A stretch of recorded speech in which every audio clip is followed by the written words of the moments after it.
Hey! Bonsoir! Comment ça va? Moi, ça va super bien.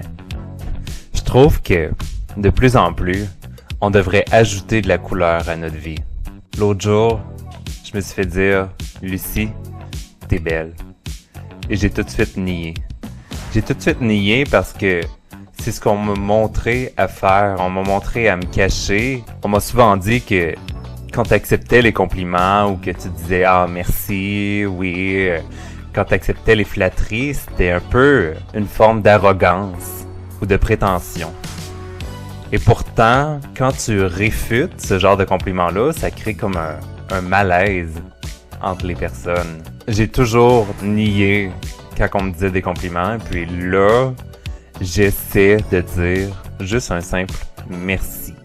Même si je le pense pas nécessairement, parce que, honnêtement, on va se le dire, j'ai pas une grande estime de moi-même.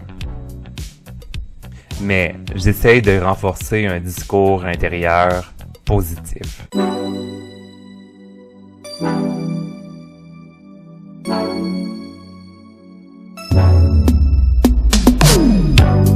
Mais bref, tout ça pour dire que on devrait ajouter de la couleur à sa vie. La mode maintenant est au beige, au blanc, aux couleurs simples, épurées, lumineuses. Mais pourtant, c'est pas le genre de couleur qui va t'apporter nécessairement du bonheur.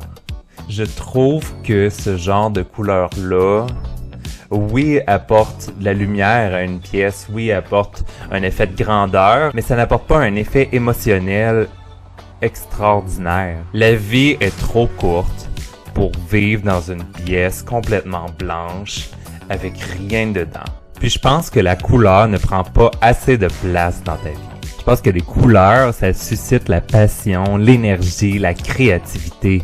Puis ça a un effet vraiment stimulant sur ton cerveau. Puis je pense que c'est une bonne solution aussi pour apaiser son esprit, réduire son stress, promouvoir la détente.